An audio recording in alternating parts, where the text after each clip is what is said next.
بسم اللہ الرحمن الرحیم۔ السلام علیکم۔ خوش آمدید کہتا ہوں آپ کو اپنے چینل سبق کہانی میں۔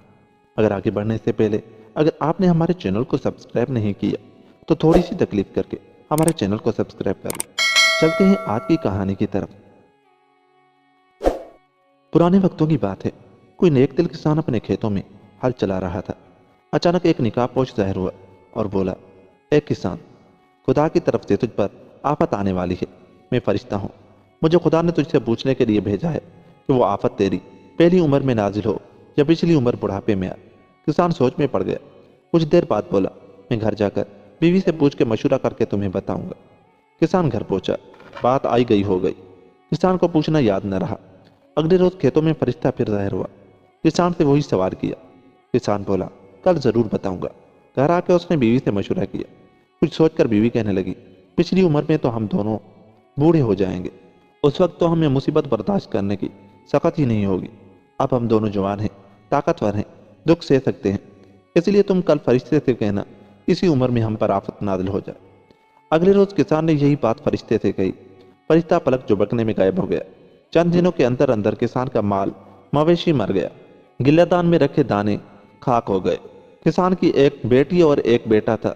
ماں باپ اپنے بیٹے کو لے کر کہیں دور چلے گئے، پیچھے اکیلے گھر میں صرف بیٹی رہ گئی۔ سوچا ہماری تقدیر میں تو در در کی ٹھوکریں کھانا لکھا ہے، جوان لڑکی کو کہاں لیے پھریں۔ والدین بیٹی کے پاس ایک ملازم کو چھوڑ گئے۔ ملازم بہت قابل اعتماد اور بھروسے والا شخص تھا۔ خیال تھا کہ وہ ان کے عدم موجودگی میں لڑکی کی حفاظت بھی کرے گا اور اس کے کھانے پینے کا بھی خیال رکھے گا۔ ادھر لڑکی کا شباب تھا، ادھر نوکر بھی جوان تھا۔ یہ تو بلی سے چیچڑوں کی رکھوالی والا معاملہ تھا۔ ایک روز لڑکی چارپائی کھڑی کر کے پوٹ میں نہانے کے لیے بیٹھی۔ اس زمانے میں عورتیں لسی سے بھی غسل کیا کرتی تھی۔ اس نے نوکر کو آواز دے کر کہا، لسی تو پکڑانا۔ نوکر نے لسی کا مٹکا بڑھایا۔ لڑکی نے چارپائی کے پیچھے سے اپنا ہاتھ نکالا۔ جو ہی نوکر کی نظر اس کے گورے چٹے ہاتھ پر پڑی، اس کا دل بے ایمان ہو گیا۔ آنگن میں نیم کا درخت لگا ہوا تھا۔ جب رات ہوئی، نوکر درخت پر چڑھ کے بیٹھ گیا۔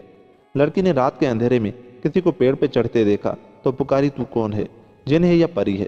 نوکر ٹہنیوں میں سے بولا، نہ میں جن ہوں نہ پری ہوں، میں تو خاک کا پتلا ہوں، تیرا قدیمی نوکر ہوں اور اب تیرا عاشق ہوں، تیرے وصل کا طلبگار ہوں۔ یہ سن کر لڑکی نے بہت گالیاں دی۔ میرے ہاتھ میں ننگی تلوار ہے، میں تجھے کاٹ کے ٹکڑے ٹکڑے کر دوں گی، اور دو ٹکے کے نوکر جہاں سے بھاگ جا، دفع ہو جا۔ یہ سن کر نوکر کو آگ لگ گئی۔ نیم سے چپ چاپ اترا اور بولا، یاد رکھنا، میں تجھ سے اس بے عزتی کا بدلہ لوں گا۔ دھمکی سن کر لڑکی بے پرواہی سے کہنے لگی، جا جا، بڑا آیا بدلہ لینے والا۔ نوکر سیدھا دور کسی دوسرے گاؤں لڑکی کے باپ کے پاس پہنچا۔ بھائی بھی قریب ہی بیٹھا ہوا تھا۔ نوکر نے بہتان باندھا، آپ کی بیٹی رکھنے کے قابل نہیں رہی، اس کے ایک شخص سے ناجائز تعلقات ہیں۔ غرض ظالم نے خوب لگائی بجھائی کی، جھوٹ جھوٹ پتال۔ بھائی نے سنا تو بدن میں آگ لگی، دیش میں آیا، اٹھ کھڑا ہوا۔ باپ نے بہت روکا لیکن وہ نہ رکا۔ اچک کر گھوڑے پر سوار ہوا اور ایڑ گئی، سیدھا بہن کے پاس پہنچا۔ بہن نے دیکھا تو پھولا نہ سمائی، بھائی پر واری صدقے گئی، مگر جی ہی جی میں حیران تھی کہ بھائی سیدھے منہ بات نہیں کر رہا۔ وہ جس طرف ہوتی ہے بھائی گھوڑے کا منہ دوسری طرف موڑ لیتا ہے۔ آخر بھائی نے کہا، جو چیز اٹھانی ہے اٹھا لو، جو شے لینی ہے لے لو، ابھی اسی وقت میرے ساتھ چلو۔ یہ سن کر بہن اور حیران ہوئی، بولی، بھائی کہاں جانا ہے؟ مگر اس نے کوئی جواب نہ دیا، منہ پھیر کر کھڑا رہا۔ بہن نے جلدی جلدی سامان باندھا اور گہنے باندھے اور بھائی کے پیچھے گھوڑے پر سوار ہو گئے۔ راستے میں ایک گھنا جنگل آیا۔